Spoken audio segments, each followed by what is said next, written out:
Shalom, twongeye kuguha ikaze hano ku isengesho Ribohora Official nyuma y'igihe tudaherutse hano kuri platform iyo tuganiriraho ijambo ry'Imana. Isengesho Ribohora Official tumaze iminsi duhuze cyane twarabuze, ariko Imana ishimye ko tuboneka kugira ngo twongere tuganire. Imana ihabwa icyubahiro kandi ishyirwe hejuru. Wowe uri kutumva, ndabizi yuko hari icyo ugiye kumva gifite umumaro kibukwiye.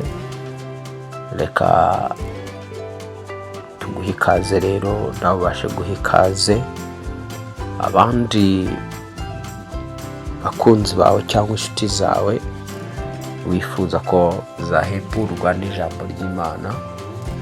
Nawe uzihe ikaze ndetse uze kuzohereza iyi link y'iri jambo ry'Imana cyangwa se iki kiganiro kugira ngo gishyike kuri benshi kandi gihembure benshi. No gukanda kuri share gusa, kohereza abantu kuri WhatsApp cyangwa se ugashyira kuri status yawe. Nyuma yo gufashwa, nyuma yo kumva nawe wongeye gusubizwamo imbaraga, nyuma yo kumva ko hari icyo wungutse, kuko hano ntabwo tuba tuje kuvuga ubusa, tuba tuje kuvuga ijambo ry'Imana. Kandi ijambo ry'Imana ni rizima, rifite imbaraga ndetse rigira ubugi busumba bw'izindi nkota zose. Ni inkota igira ubugi busumba bw'izindi nkota zose. Riratera rigahinguranya rikageza aho rigabanya umwuka n'umusokoro, rikagabanya umusokoro n'igufwa. Urumva rero ijambo ry'Imana mu yandi magambo hari igihe rihinduka umutsima w'ubugingo. Mu bundi buryo hari igihe rihinduka itabaza rimurikira ibirenge by'abajya muri deside zabo. Rimurikira ijambo ry'Imana igihe riba umucyo n'itabaza, bikamurikira abagenzi bajya mu ijuru, rikamurikira abantu bari mu mwijima bagakurwa mu mwijima.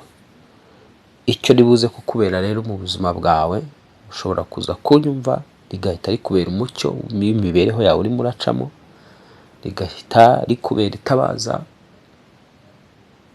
rimurika ibihe uhagazemo, cyangwa se rikakubera inkota itera igahinguranya. Biraterwa n'ibihe uhagazemo. Cyokoza rije gukora umurimo udasanzwe mu buzima bwawe. Nyuma yo gukora umurimo udasanzwe mu buzima bwawe, nturyihererane nawe, urisangiza abandi. Reka tubanze dusenge. Data, tuguhaye ikaze muri uyu mwanya w'ijambo ryawe. Ni ijambo ryawe tugiye kuvuga. Reka duhinduke akanwa kawe, duhinduke mikoro yawe, ducemo kugira ngo ijambo ryawe rimurikire abatwumva bitewe na buri muntu ikibazo ahagazemo n'ibihe arimo, rimubere ibihuye n'ibihe ahagazemo n'ibihe arimo, mu izina rya Yesu Kristo. Kandi ijambo ryawe rigeze ku bantu rigomba kugeraho. Ntuhemere ko Satani arihagarika, ntuhemere ko Satani arizimya, ntuhemere ko Satani aryitambika imbere. Kwa jina la Yesu, imyuka ishaka kwitambika ijambo ry'Imana, irwanya kumenya Imana, yewe wa mwuka we ndagutegeka manyagurika, cagagurika. Reka ijambo ry'Imana rigere kubo rigomba kugeraho mu izina rya Yesu. Urakoze Mwami. Abatwumva bose mu izina rya Yesu, bahe amatwi yumva n'imitima yakira ijambo ryawe. Urakoze kuri Imana, mva gusenga mu izina rya Yesu, amen. Imana Data twese iguhe kumva no kwakira ijambo ryayo. Muririmbyi yararimbye ngo umpe kukwegera kugira ngo numve ijambo ryawe. Ngumpakanya Yesu nze nkwegere, kuko umwijima ukabije mu isi. Icyo nkeneye ni ukukwegera kugira ngo numve ijambo ryawe. Icyo ukeneye mu buzima bwawe ni ukwegera Imana kugira ngo wumve ijambo ryayo. Ni ijambo ryayo ryonyine rishobora kugukura mu mwijima urimo. Hari igihe ibibazo biba bigose umuntu byabaye umwijima, umuntu ari mu bibazo mu buryo bw'umwuka bigacura umwijima, bigahinduka umwijima, imbere he nahabone, aho ari kugana nahabone, ntabone inzira y'ibisubizo, ntabone inzira yo gusohoka mu bibazo ahagazemo, imbere ye akabona umwijima gusa. Igihe rero ubona imbere hawe ubona umwijima, iburyo bwawe ubona umwijima, inyuma ubona umwijima, icyo ukeneye ni ukwegera Imana, ukumva ijambo ry'Imana. Niryo ryonyine ribasha kuguterura rikagukura muri uwo mwijima w'ibibazo mu izina rya Yesu. So rero uyu muririmbyi yari azi agaciro ko kwegera Imana, yari azi yuko kwegera Imana ari cyo cyonyine cyamufasha gusohoka mu mwijima w'ibibazo, mu mwijima utwikiriye isi, uri mu isi. Ubuhanuzi buraza bukavuga muri Yesaya mu gice cya 60 ngo dore umwijima uzatwikira isi, umwijima w'icuraburindi. Ariko ritangira rikangurira abantu kubyuka, rikavuga ngo byuka urabagirane kuko umucyo wawe uje. Yesaya mu gice cya 60 hakangurira abantu kubyuka, harankangurira kubyuka, hakagukangurira kubyuka. Iyo tubwirwa kubyuka rero ni ukubyuka k'umutima, ni ukubyuka ko mu buryo bw'umwuka, ni ukubyuka ko mu buryo bw'ibitekerezo. Ngo byuka urabagirane kuko umucyo wawe uje kandi ubwiza bw'Uwiteka bukaba bukurasiye. Imana irashaka kubyuka, irashaka kuzana umucyo mu bihe uhagazemo, mu bihe urimo, mu bibazo urimo. Irashaka kuzana umucyo wawe, irashaka kuzana ubwiza bwayo bukakurasira. Ikavuga ngo dore umwijima uzatwikira isi, umwijima w'icuraburindi uzatwikira amahanga. Umwijima uzatwikira isi, ibibazo bizaza mwinshi ari byinshi, ntambara ziriho mu isi, indwara z'ibyorezo ziri mu isi, ubukene buri mu isi, izamuka ry'ibiciro riri mu isi, ni byinshi biri mu isi. Abarozi bari mu isi, abakozi ba Satani bari mu isi, imyuka mibi iri mu isi, irakora ku manywa na nijoro. Niyo mpamvu rero ijambo rivuga ngo dore umwijima uzatwikira isi, umwijima w'icuraburindi ngo uzatwikira amahanga. Ariko wowe rikazavuga ngo ariko Uwiteka azakurasira kandi ubwiza bwe buzakugaragaraho. Ngo ariko wowe, cyangwa se ariko njyewe, ariko Uwiteka njyewe azandasira kandi ubwiza bwe buzangaragaraho. Uwiteka arashaka kukurasira, arashaka ko ubwiza bwe bukugaragaraho. Ntabwo ashaka ko uwo mwijima utwikiriye isi, umwijima w'icuraburindi utwikiriye amahanga, ntabwo ashaka ko wowe ugutwikira, ntabwo ashaka yuko wowe ukuguma ubamo. Arashaka ko umucyo wawe uza, ubwiza bwe bukakugaragaraho, akazana impinduka ku buzima bwawe, akagaragaza ububasha bwe n'imbaraga ze ku buzima bwawe. Ariko azagaragaza imbaraga ziwe ku buzima bwawe, azagaragaza ububasha bwiwe ku buzima bwawe, azagaragaza ubwiza ku buzima bwawe igihe wafashe igihe cyo kumwegera, igihe wafashe igihe cyo kubyuka, igihe wafashe igihe cyo gukanguka, igihe wafashe igihe ukamwegera mu buryo bwo gusenga. Reka rero twinjire mu ijambo ry'Imana. Navugaga ko iki ari igihe cyo kubyuka. Byuka mu mutima wawe, byuka mu bwenge bwawe, shaka Imana. Imana iguha igihe cyo kuyegera. Egera Imana, niyo nzira isigaye igihe ibibazo bigose umuntu imbere n'inyuma, atabona imbere, atabona iburyo, atabona ibumoso, atabona inzira yo kubishokamo. Igisubizo kiba ari ugushaka Imana, igisubizo kiba ari ugusenga Imana. Niba ubona inzira imbere yawe, sawa. Niba ubona iburyo imbere yawe, sawa. Niba ubona ibumoso imbere yawe, iburyo, inzira, sawa.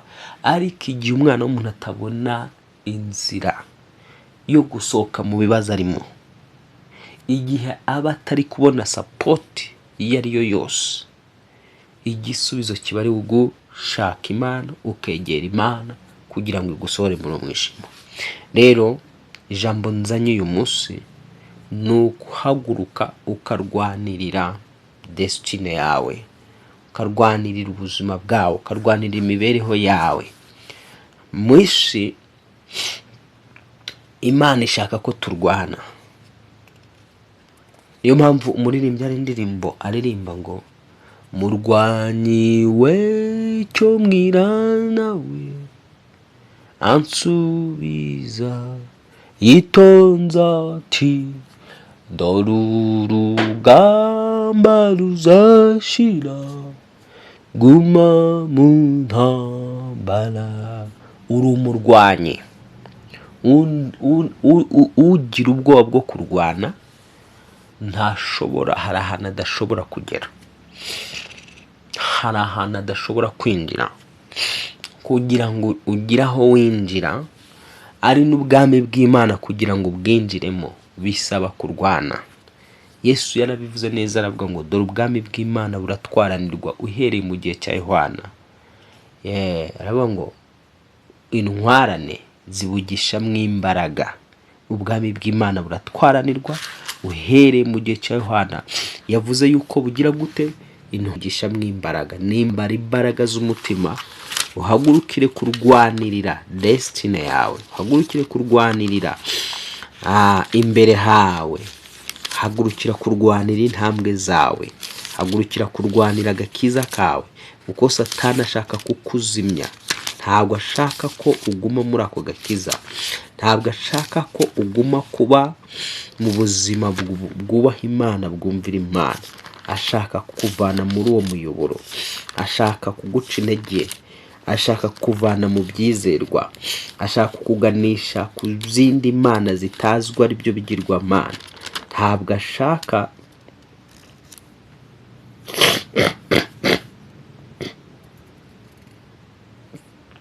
ashaka ko uguma muri uwo muyoboro. Umva uko ijambo rivuga. Ndababwira ukuri yuko mu babyawe n'abagore hatigeze kubaho umuntu uruta Yohana Umubatiza, ariko umuto mu bwami bwo mu ijuru aramuruta. Uhereye ku gihe cya Yohana Umubatiza ukageza none, ubwami bwo mu ijuru buratwaranirwa. Uyu ni Yesu Kristo. Ubwo turi muri Matayo igice cya 11 kuva ku murongo wa 12. Aravuga ngo uhereye ku gihe cya Yohana Umubatiza ukageza none, ubwami bwo mu ijuru buratwaranirwa, intwarane zibugishamwo imbaraga. Hari icyo mbese? Intwarane ziwugishamo imbaraga. Hagurukira gutwaranira kwinjira mu migisha yo mu bwami bw'Imana. Mu bwami bw'Imana hari imigisha, mu bwami bw'Imana hari amahoro, mu bwami bw'Imana hari imbaraga, mu bwami bw'Imana hari umutekano ukeneye, mu bwami bw'Imana hari ubuzima ukeneye, mu bwami bw'Imana hari ubutunzi ukeneye, mu bwami bw'Imana hari iterambere ukeneye, mu bwami bw'Imana hari ubugingo buhoraho, mu bwami bw'Imana hari buri kimwe cyose wifuza, mu bwami bw'Imana hari buri kimwe cyose ushaka n'icyo ushaka. Ndagira ngo utangarize yuko mu bwami bw'Imana bagufitiye ibyo byose. Mu bwami bw'Imana bagufitiye ibyo ushaka byose ukiri hano mu isi, ndetse bakaba bagufitiye n'ibindi birenze ibyo utekereza n'ibyo wibwira, kuko icyanditso kivuga ngo iby'amaso yacu atigeze kureba n'iby'amatwi yacu atigeze kumva, ngo nibyo imitima yacu itigeze itekereza, ibyo byose Uwiteka yabibikiye cyangwa wabiteguriye abamukunda. Ndagira ngo nkubwire ngo mu bwami bw'Imana rero hari ibyiza byose wifuza kugeraho, ariko kugira ngo ibyo byiza wifuza kugeraho biri mu bwami bw'Imana ubigereho, biragusaba gutwaranirwa, biragusaba guhaguruka ukarwana, ugafightinga. Ntabwo ari ibintu uzanyereramo ngo ubigwemo. Ndavugana n'usenga, ndavugana n'umuntu wese uzi Imana. Utazi Imana ntabasha kumva icyo ndi kuvuga. Ndavuga umuntu uzi Imana, ndavuga umuntu wamenye Imana, umuntu wamenye Imana unteze amatwi. Ijambo rirakubwiye ngo uhereye mu gihe cya Yohana kugeza none, ubwami bw'Imana buratwaranirwa, n'intwarane zibugishamwo imbaraga. Muri wowe Imana yarekuye imbaraga zakubashisha kurwana kandi ukanesha. Yohana mu byanditse byera mu gitabo cya Yohana Ubutumwa bwiza bwanditswe na Yohana wa mbere igice cyaho ndumva ari cya gatanu, niba ari kane cyangwa atari gatanu, hari ahantu bavuga ngo bana bato muri ab'Imana, ba bandi mwarabanesheje kuko uri muri mwe aruta uri mu bisi. Niko icyo cyanditse kivuga. Naho ubwire ngo turi abana b'Imana, kandi ijambo rikatubwira yuko uri muri wowe, uri muri ngewe aruta uri mu bisi, aruta uri mu barozi. Umurozi ukurwanya ikimurimo kiri hasi y'ikikurimo.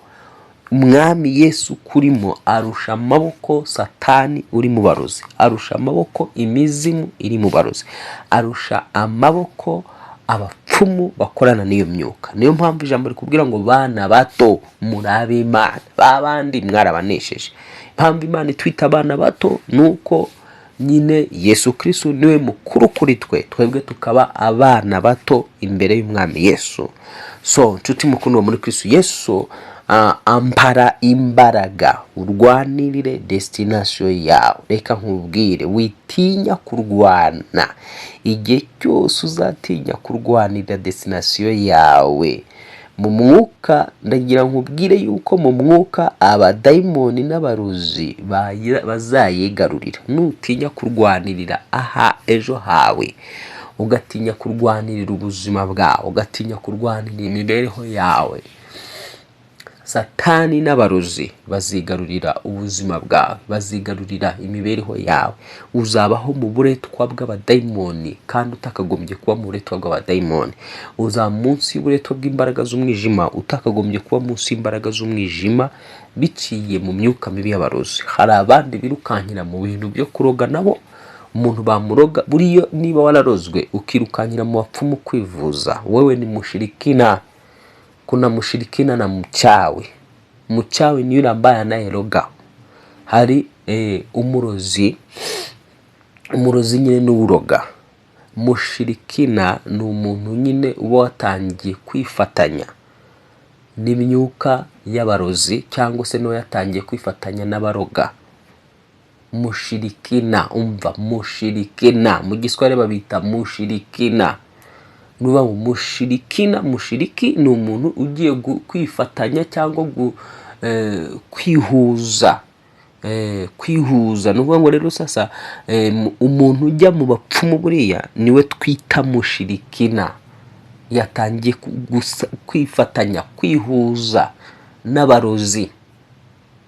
Berurire, niba ujya mu bapfumu watangiye kwinjira mu nzira yo kuroga, nawe utangiye kuroga, kuko utangira wambarira ku bintu, wisiga ku bintu, ugendera ku bintu, ku mihango n'imigenzo y'utuntu dutandukanye. Ugasanga baguhaya ko wambariraho, baguhaya kugendera, ibyo wisiga. Watangiye kuba abo twita mushirikina mu Giswahili. Nuvuga ngo rero sasa nawe uri murozi mu kindi gice, watangiye kwinjira mu nzira yo kuroga, watangiye kuba umurozi. None rero ibyo wibwira ngo uri muri vuza, ntabwo uri kwivuza, ahubwo uri murinjira muri systeme neza z'abadayimoni, uri murinjira muri systeme neza z'abarozi, uri murishyira mu maboko ya Satani. Nta buvuzi bwo kwa Satani. Ubuvuzi buba mu byiciro bitatu. Hari ubuvuzi buturuka ku Mana. Yesu yagiye ahishura igihe yari mu isi, aho yagendaga akiza indwara zitandukanye. Yamara gukiza indwara no gukora ibitangaza n'ibimenyetso bitandukanye, akabwira abigishwa ati dore ibimenyetso n'ibitangaza bizagumana n'abizera ngibi. Muzirukana abadayimoni mu izina ryanjye, muzarambika ibiganza ku barwayi bakire.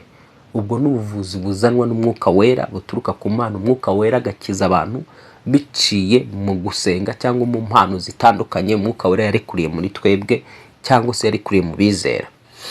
Ubwo bukaba ari bwo buvuzi bwa mwuka wera, cyangwa se bw'Imana Data wa twese biciye mu mwuka wayo wera no mu mpano yaturekuriyemo. Hakaba ubuvuzi busanzwe bw'abantu. Umuntu agenda akajya mu ishuri akiga, ari bwo buvuzi busanzwe bw'abantu. Hakitwa n'ubuvuzi bw'abadayimoni. Ubuvuzi bw'abadayimoni, ubuvuzi bwa Satani, bwose bucishwa mu myuka y'ubupfumu, bucishwa mu mwuka yo gupfumura. Rero sasa umuroza kuroza inyatsi, agutongere dayimoni inyatsi, ngo ugiye mu bapfumu kwivuza inyatsi, arakuzinza gushyizeho uruzingo, umurozi afunze urubyaro rwawe, arakwangije ngo ugiye mu bapfumu kwivuza ngo ubyare. Icyo gihe wewe wabaye mushirikina, wabaye mchawi, wabaye murozi, wewe mushirikina. Katika wanaostahili kupigwa na Mungu, na wewe utapigwa tu. Mubagomba gukubitwa n'Imana, mubagomba gucibwaho iteka. Nawe uba winjiye mu muyoboro wazacirwaho iteka, uba winjiye mu muyoboro w'abanzi b'Imana, uba winjiye mu gikundi cy'abagomba gukubitwa bakazahanwa n'Imana bavuye mu mibiri yabo nyuma y'ubu buzima. Rero nta kindi, Satani n'abadayimoni n'abarozi n'imyuka yiwe tubarwanya biciye mu kwizera Umwami Yesu Kristo. Turwanya Satani n'ingabo ze, aribo barozi n'abakonikoni n'imyuka yabo, biciye mu gusenga, biciye mu kwegera Imana, biciye mu gushaka Imana. Niyo nzira yo kurwanya Satani, ukarwanirira destination yawe. Nari ndimo nkubwira rero, nutinya kurwanirira destination yawe, abarozi n'abadayimoni bazayigarurira, kuko ku manywa na nijoro niko Satani arwanya abasenga, kugira ngo babuze kwinjira mu migisha yabo, kugira ngo babuze kwinjira muri destination zabo.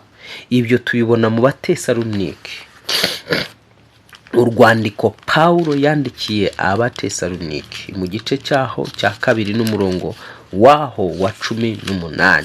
Urwandiko Paulo yandikiye Abatesalonike igice cyaho cya 2 n'umurongo waho wa 18, haravuga ngo kuko twashakaga kuza iwanyu, icyakora jyewe Paulo sinabishatse rimwe gusa, ahubwo ni 2, ariko Satani aratuza. Urumva Paulo mu mavuta yari afite, mu bubasha yari afite, mu bushobozi yari afite, umuntu wanditse hafi 1/2 cyose cy'isezerano rishya, arimo aravuga ati njyewe Paulo siri, ariko Satani arambuza. Urumva ko Satani ashobora kukubuza kugera, niba Paulo nk'umuntu wari ufite amavuta, nk'umuntu wari ufite imbaraga, nk'umuntu wavugaga ubutumwa bukomeye, wafunguye amatorero impande n'impande, no akubwira yuko yashatse kujya aho yashakaga kujya, Satani akamubuza. Wowe urinde Satani atabuza kugana aho wifuza kugana. Birashoboka cyane rwose. Bya bindi bikubaho, bya bindi ujya ubona mu buzima bwawe, ujya ushaka gukora bikanga, ujya ushaka kugeraho ntibibyemere, ni Satani urimo urakubuza kwa gushaka kubaka urugo rwawe, bwifuza ko wakubaka urugo rwiza, urugo rwawe ruzamwo amahoro bikanga. Ni Satani udashaka ko urugo rwawe rubamwo amahoro, ni ukubuza amahoro muri urwo rugo. Ni Satani urimo kukubuza gucuruza, urangura ugafata ibicuruzwa byawe ugashyira aho ukorera ukabura abakiriya. Ni Satani ukubuza kubona abakiriya, ni Satani ukubuza kumvira Imana no kubaha Imana. Kwa kundi ukora icyaha ejo ukihanuka ukavuga uti sinzongera, ukongera ukagikora. Ni Satani ukubuza kumvira Imana no kubaha Imana. Ni Satani uri kugukoresha ibyo byaha. Kwa kundi ufata umwana ugashyira mu ishuri, ugatanga za minivare ugashyiraho, ukabona wapi ntibikunda, nta kiri kujyamo. Ni Satani uri kumwiba ubwenge, ni Satani uri kumutwara ubwenge.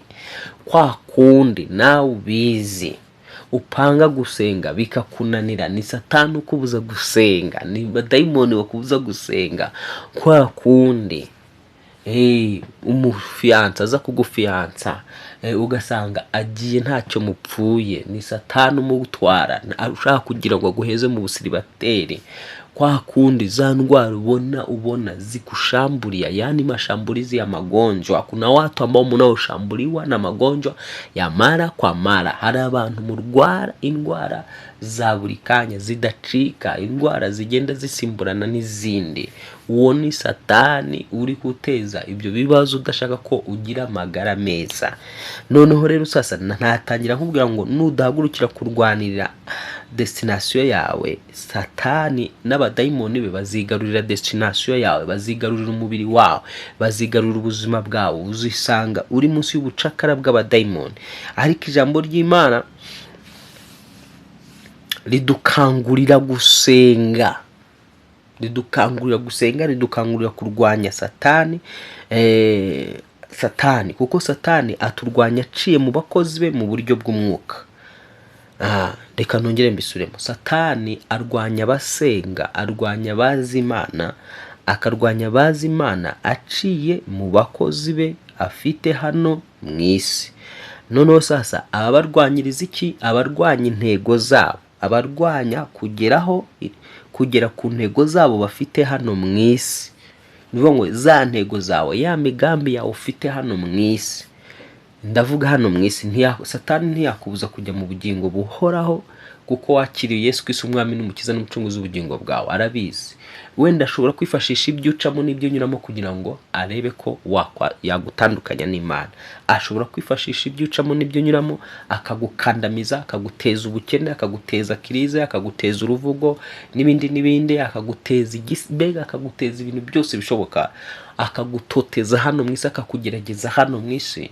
Ibigeragezo byakubana byinshi nibyo abashaka bayiteguye gucamo kugira ngo agutandukanye n'Imana, agukure mu muyoboro w'Imana, wisange noneho uri munsi y'ubutware bwe.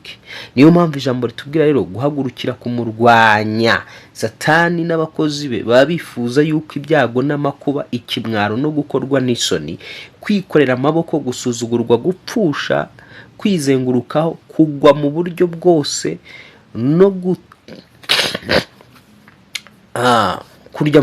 kugwa mu buryo bwose no gutsindwa ku buryo bwose, ko byagera ku basenga. Uko niko kuri. Nongere nkwibira ibanga mbisubiremo. Satani n'abakozi be baba bifuza ko ibyago n'amakuba n'ikimwaro, gukorwa n'isoni, kwikorera amaboko, gusuzugurwa, gupfusha, kwizengurukaho, kugwa mu buryo bwose no gutsindwa ku buryo bwose biba ku bantu basenga. Iyo niyo migambi ya Satani, nibyo aba yifuza ko biba ku bantu basenga. Ariko kuko Dawidi yari abizi neza yuko Satani aba afite iyo migambi, umva iri sengesho yasenze muri Zaburi. Hari isengesho Dawidi yasenze muri Zaburi ya 35. Zaburi ya 35, wumva isengesho Dawidi yasenze n'umurongo wa 26. Zaburi ya 35 ku murongo wa 26, Dawidi yaravuze ngo abishimira ibyango byanjye bakorwe n'isoni bamwarane. Ndagusengera mu izina ry'Yesu kugira ngo abishimira ibyago byawe bakuzengurutse, abuzi n'abutazi, bakorwe n'isoni bamwarane bose mu izina rya Yesu. Ngo abanyirata hejuru bambikwe isoni n'igisuzuguriro. Abakwirata hejuru, wowe uneze amatwi, bambikwe isoni n'igisuzuguriro mu izina rya Yesu. Iki cyanditswe, iri jambo rize ku buzima bwawe, rihinguranye abishimira ibyago byawe bakorwe n'isoni bamwarane. Abakwirata hejuru bose, birata hejuru y'ubuzima bwawe, bambikwe isoni n'igisuzuguriro mu izina rya Yesu. Noneho sasa ku murongo wa 27 aravuga ngo abakunda ko ntsinda nk'uko bikwiriye nibavuza impundu bishime, zopete sekiriyahore. Abakunda ko ntsinda, abakunda gutera imbere, abakunzi bashaka ko waguka, abashaka gukora ubukwe, abashaka kubona amafaranga ukabona ubutunzi, abashaka gukorera Imana, abashaka ko wuzura umwuka wera, abashaka kuhinduka ugakizwa neza, abashaka ko hari intambwe utera y'impinduka nziza, abo ngabo noneho sasa, abo bavuza impundu bishime iteka, bavuge bati Uwiteka himbazwe. Wishimira amahoro y'umugaragu we, kandi ururimi rwanjye ruzavuga gukiranuka kwawe, ruzavuga ishimwe ryawe umunsi wire. Imana izanye kuvuga ishimwe, ururimi rwawe iruhaye kuvuga gukiranuka kw'Imana, iruhaye kuvuga ibitangaza by'Imana. Hari abantu Imana ifasha akaboko ikabasohora mu bibazo kuko mwasengaga, kuko muri gushaka Imana, kuko mwayegereye. Hari abantu Imana ivanye muri ibyo bibazo, hari abantu Imana ikuriyeho ikimwaro, ikuriyeho urubwa, ikuriyeho gukorwa n'isoni, ikuriyeho ibyago, ikuriyeho amakuba, kuko mwari muri mu ntambara murwana musenga. Abari bari mu ntambara mwarwanaga muri gusenga kugira ngo Imana ibavane mu bibazo murimo, ibavane mu mwijima murimo. Imana izanye kuvuga ishimwe ryayo. Imana izanye gukiranuka kwayo ku buzima bwawe, igaragaje gukiranuka kwayo ku buzima bwawe. Hari ikintu Imana igiye gukora kigiye gutuma uririmba ishimwe ry'Imana. Hari ikintu Imana igiye gukora ku buzima bwawe kigiye gutuma abakunzi bawe, abagusengera, abakwifuriza ibyiza, muvugiriza hamwe impundu, mukavuga gukora kw'Imana mu izina rya Yesu. Zopetesekiri abanzi bawe, abo banzi bawe, abo bishimiraga ibyago byawe, abo bishimiraga amakuba yawe, bakozwe n'isoni kandi baramwaranye bombi. Abakwirataga hejuru nibo bambitswe isoni n'igisuzuguriro. Zamurira Imana yawe icyubahiro, ubibwire ngo Mana urakoze. Uyu ni Dawidi rero yari amaze kumenya yuko hari abantu baba bifuza ko amwara agakorwa n'isoni, ariko hano birangiye tubona yuko aba bakwifuriza gukorwa n'isoni, aba bakwifuriza kumwara, aribo bamwara, aribo bakorwa n'isoni. Najya nkwereka rero ko ugomba guhaguruka ukarwana. Ntabwo ugomba kwemerera ko Satani n'abakozi be icyo kimwaro, urwo rubwa n'ikimwaro baba bakwifuriza bikugeraho. Niyo mpamvu ubona Dawidi mu buzima bwe bwose bwari ubuzima, usomye Zaburi yose usanga Zaburi yose yitwaga ko ari indirimbo za Dawidi, ariko ugasanga ni amasengesho yaririmbaga asenga. Yahoraga imbere y'Imana asenga, ahamagara Imana. Ibi nibyo byamuzaniye intsinzi, nibyo byubatse izina rye rirakomera. So ntabwo ugomba rero kwirara, kuko umwanzi wawe ahora arekereje. Satani ahora arekereje, abadayimoni bahora barekereje, imyuka y'abaruzi ihora irekereje igira ngo yice umunsi wawe, igira ngo yice icyumweru cyawe, yice ukwezi kwawe, ishaka kugira ngo yice umwaka wawe. Umva wibuke ko ijambo rivuga ngo Satani agenzwa no kwiba, nta kindi kigenza umujura. Umujura agenzwa no kwiba. Yohana 10:10. Umujura agenzwa no kwiba, kwica no kurimbura. Akazi k'Abatsatani ni kwiba umunsi wawe, ni ukwiba amahirwe yawe, ni ukwiba umugisha, ni ukwiba amahoro yawe, ni ukwiba umutekano wawe, ni ukwiba umugabo wawe, ni ukwiba umugore wawe, ni ukwiba urubyaro rwawe, ni ukwiba no kwica. Akakwiba umunsi wawe wari wagenewe ko ugomba kukubera mwiza, akawiba akawica, ugasanga umunsi wawe arawangije. Mu izina rya Yesu ndagusengera ngo umunsi wawe ntiwononekare, umunsi wawe ukubere mwiza mu izina rya Yesu. Iki cyumweru kikubere cyiza mu izina rya Yesu Kristo usumba amazina yose. Izi mpera z'uku kwezi zose zikubere nziza mu izina rya Yesu Kristo umwana w'Imana nzima. Hanyuma se n'amezi asigaye y'uyu mwaka yose akubere meza mu izina rya Yesu. So rero ntabwo ugomba kwirara, ntabwo ugomba gusa nkaho ugomba kudamarara. Petero wa mbere igice cya 5:8, umva ukuntu aho ngaho yahavuze kutirara. Ugomba kwirinda ibisindisha. Ijambo ngaravuga ngo mwirinde ibisindisha. Iyo Bibiri ivuga ngo mwirinde birimo imisemburo, arizo nzoga n'ibindi nk'ibyo byose, ntabwo ibisindisha bishobora kuba byinshi. Ibisindisha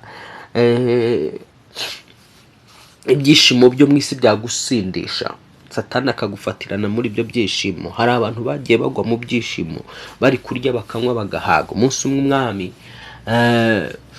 w'i Babuloni yakoze ikirori. Amaze gukora ikirori, bari kurya baranywa barishima cyane. Mu gihe cyo kwishima kwabo muri ibyo birori byabo by'umunsi mukuru wiwe, ahamagaza ibikoresho byavuye mu nzu y'Imana, atangira kubinyweramwo vino. Mu gihe yabinyweragamo vino agiye kubona urutoki rurashishimura rurimo rurandika, ikiganza cyandika ku gikuta ariko ntibabone nyiri ikiganza uri kwandika. Umwami ahita agira gute?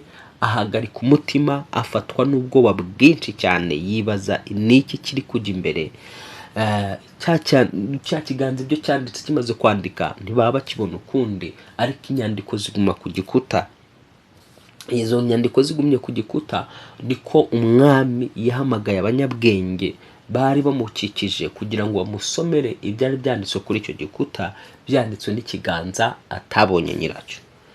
Abapfumu, abakonikoni n'abandi bitaga abanyabwenge bananirwa gusoma ibyo ngibyo.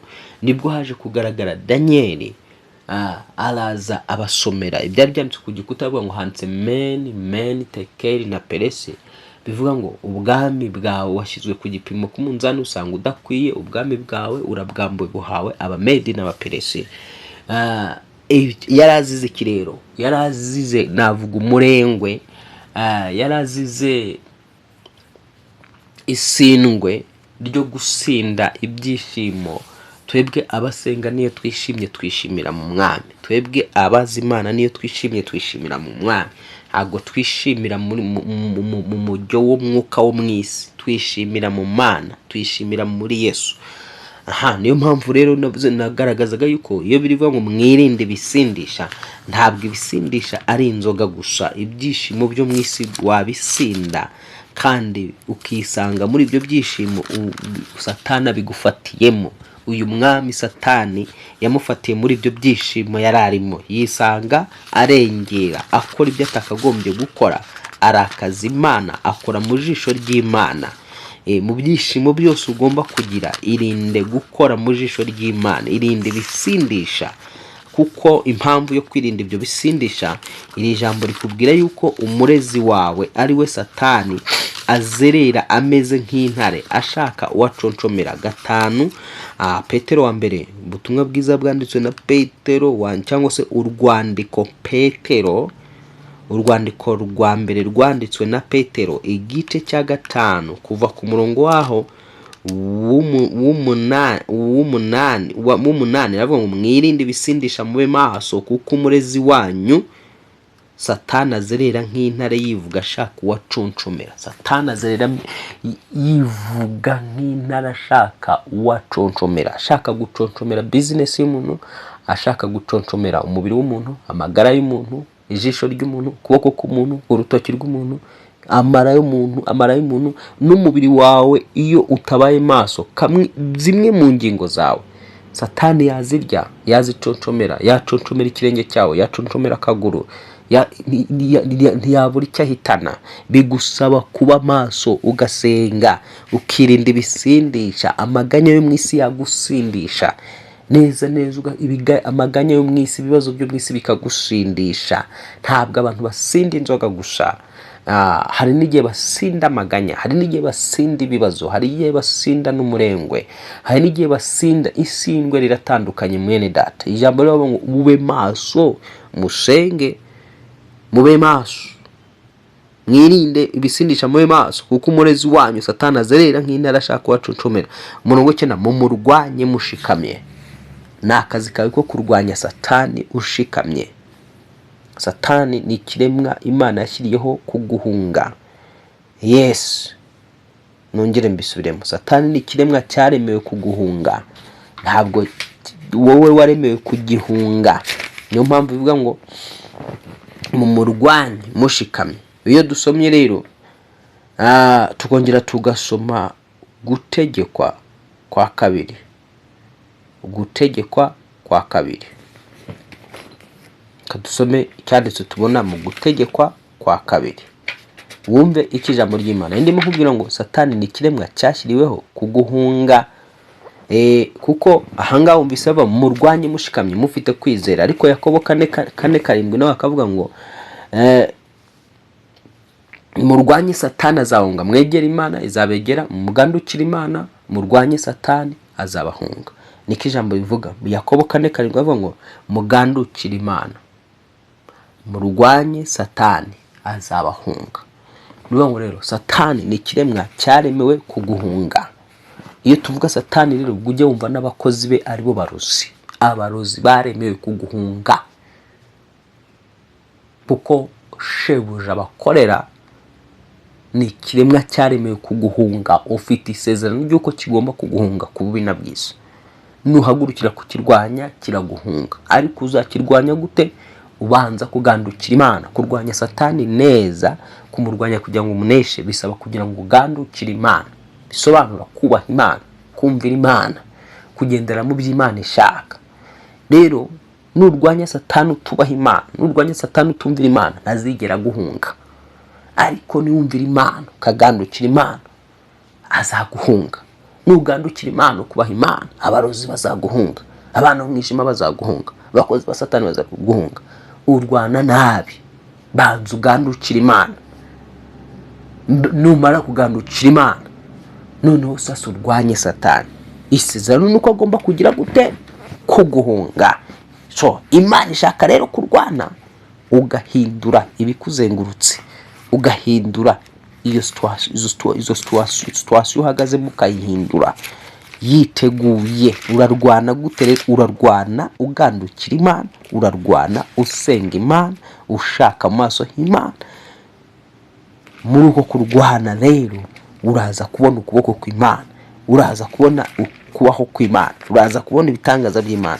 Gutegekwa kwa kabiri igice cyaho cya kabiri, gutegekwa kwa kabiri igice cyaho cya kabiri. Nabwo nkubwira ko Imana ishaka kurwana, irashaka kurwanira destination yawe, irashaka kurwanira imibereho yawe, irashaka kurwana ugasohoka muri ubwo bushomeri, ugasohoka muri ubwo busiribateri, irashaka kurwana ugasohoka muri buri situation yose washyizwemo n'umwanzi. Irashaka kurwana ugasohoka mu byaha, ukabohoka, ugakira, ukaba mu buzima buciranuka kandi bwumvira Imana. Gutegeka kwa kabiri igice cyaho cya kabiri, gutegekwa kwa kabiri igice cya kabiri, ngo Uwiteka arambwira ati, gutegekwa kwa kabiri, gutegekwa kwa kabiri igice cya 24. Gutegekwa kwa kabiri igice cyaho cya 24. Uwiteka ati, nimuhaguruke mugende mwambuke umugezi Arunoni, dore mbagabizanije Sihoni umwamori, umwami w'Ishiboni n'igihugu cye, mutangire kugihindura mumurwanye. Reka nongere nsubiremo no murongo. Ngo Uwiteka ati, nimuhaguruke mugende mwambuke umugezi Arunoni, dore mbagabizanije Sihoni umwamori, umwami wa Heshiboni n'igihugu cye, mutangire kugihindura mumurwanye. Uyu munsi ndatangira guteza ubwoba amahanga yose yo munsi y'ijuru, ngo agutinye. Bazumva inkuru yawe bahinde imishyitsi, ubatere kubabara cyane. Ntabwo ari isezerano ku bana b'Imana kugira ubwoba. Ntabwo ari isezerano ry'Imana. Abana b'Imana ntibagira ubwoba. Abana b'Imana ntibagira ubwoba bw'imibereho. Abana b'Imana ntibagira ubwoba bw'ubuzima. Abana b'Imana ntibagira ubwoba bw'ibizaza. Ntabwo isezerano ry'ubwoba niryo riri ku banzi b'abana b'Imana, riri kubarwanya abanzi b'Imana, riri kubatifuza iterambere n'imigisha by'abana b'Imana. Urabyumvise? Si byawe. Ubwoba si ubwawe. Guhinda umushyitsi si ibyawe. Biherereye. Iryo ni isezerano ku bana b'umwijima, ni isezerano ku bana ba Satani, ni isezerano kuba kurwanya. Nibo bagomba guhindura umushyitsi imbere yawe, nibo bagomba kugira ubwoba, bakagutinya, bagafatwa n'imibabaro batejwe n'Uwiteka, kuko Uwiteka bakugabije, Uwiteka kugabije abakwanga mu izina rya Yesu, urabakubise bakozwe n'isoni baramwaye. Uwiteka kugabije abo barozi abashyize munsi y'ibiganza bya munsi y'ibirenge byawe kugira ngo bari bate. Uwiteka kugabije akugabije abakurwanyagura bashyizwe munsi y'ibirenge byawe, bashyizwe munsi y'amaboko yawe, baratsinzwe mu izina rya Yesu, bakozwe n'isoni mu izina rya Yesu, bafashwe n'ubwoba bukomeye, bahuye n'imibabaro ikomeye kuko bahagurukiye kurwanya uwasizwe. Hari ijambo rivuga ngo ntimugakore kubona asize. Turi abantu badakorwaho, twasizwe amavuta n'Imana ihoraho biciye mu mbaraga z'umwuka wayo wera. Turi abasizwe, udukoraho wese agwa ari twebwe azize. Dore ijambo rirambwira ngo dore abantu 1000 bazagwa iruhande rwawe, ngo kandi abantu inzovu bazagwa iburyo bwawe. Abantu inzovu ni abantu bagera ku ni 10,000, kuva ku 10,000 ngo bazagwa iburyo bwawe. Uzabirebesha amaso yawe ntibizakugeraho. So petese kirihori, haguruka kwambara imbaraga, haguruka gusenga, haguruka gushaka Imana. Ntabwo ubwoba ari ubw'abana b'Imana, si umugabane w'abana b'Imana. Ubwoba ni umugabane w'abana wa Satani, ni umugabane w'abakurwanya. Baheburayo 13:6 dusoza hanyuma dusenga. Baheburayo 13:6 hanyuma dufata umwanya wo gusenga uhere umunsi wa none. Ubwoba bukurwe kure mu izina rya Yesu. Ntukongere kugira ubwoba bw'ubuzima, ntukongere kugira ubwoba bw'imibereho, kuko urashinganye, uri mu Mana. Baheburayo 13:6 aho ngaho haravuga ngo, Abaheburayo 13:6 ngo nicyo gituma tuvuga dushize ubwoba tuti Uwiteka n'umutabazi wanjye sinzatinya. Umuntu yabasha kuntwara iki?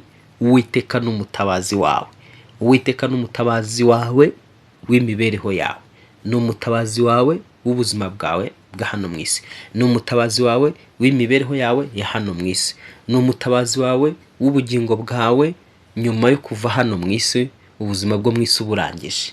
Uwiteka n'umutabazi wawe mu mpande zombi. Ese watinya nde?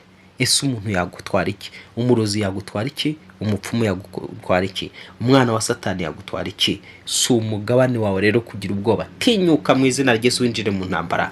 Tinyuka mu izina rya Yesu Kristo, wambara imbaraga zo gusenga, wambara imbaraga kubita ababisha bawe, ukubita abanzi bawe, ubamenagure mu izina rya Yesu, ubakurikirane kugeza igihe batsindiwe mu izina rya Yesu. Hundi cyanditswe kiri hano muri Zaburi igice cya 18.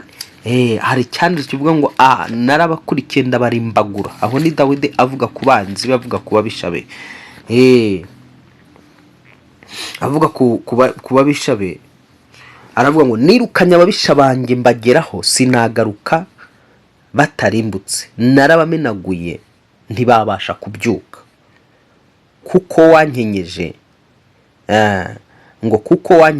imbaraga zo kurwana, abampagurukiye bakantera, warabangomorereye, watumye ababisha banjye bampa ibitugu. Uranyumva ku muntu usenga Imana, ushaka amaso h'Imana? Uwiteka mu izina rya Yesu agukenyeza imbaraga zo kurwana. Abaguhagurukiye baguteraga, Uwiteka abakugomororera mu izina rya Yesu, atuma ababisha bawe baguha ibitugu uyu munsi kugira ngo urimbure abo bakwanga mu izina rya Yesu. Kano kanya mu mbaraga y'amaraso Yesu Kristo, ndamanura umuriro w'Imana gutwika buri imbaraga zose z'umwijima na buri imbaraga z'abarozi zarwanyaga aba bantu batwumvaga mu izina ryera rya Yesu Kristo. Buri myuka yose idafite umubiri n'amaraso yataka aba bantu banyumvaga, yataka uyu muntu wumvaga iki kigisho, yarwanyaga ubuzima bw'uyu muntu, ikarwanya imibereho y'uyu muntu, ndategeka ino myuka kurekura. Wowe unyumva, myuka mibi yariri mu mubiri wawe ndayitegeka gusohoka mu mubiri wawe. Uburwayi bwakomokaga ku myuka mibi ndayitwika ubwo burwayi, ndategeka kugira ngo bugusohokere mu mubiri mu izina rya Yesu. Ndatura ngo iryo jisho ryaterwaga n'imyuka mibi ribohoke mu izina rya Yesu Kristo. Ndatura ngo iyo sura yari yarangijwe n'imyuka mibi, iyo sura ihumanurwe n'amaraso Yesu Kristo. Kano kanya isura yawe nihumanuke mu izina rya Yesu Kristo.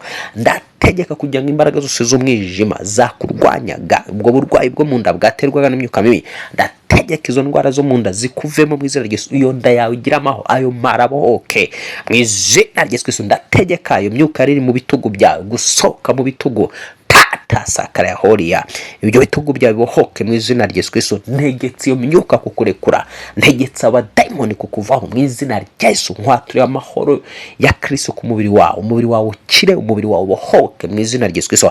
Ndategeka iyo myuka mibi irwanya imicururize yawe n'imikorere yawe, nihunge imikorere yawe mu izina rya Yesu, nihunge imikorere yawe mu izina rya Yesu. Ndategeka iyo myuka mibi yaguhejeje mu buzibateri nikuveho mu izina rya Yesu. Shingirwe mu mbaraga z'umukara yaguteye cyangiro, ndayitwika, ndakwatura igikundiro cy'Imana mu izina rya Yesu. Ndategeka iyo myuka ikujyana mu byaha, ihorugwa mu byaha ku manywa n'ijoro.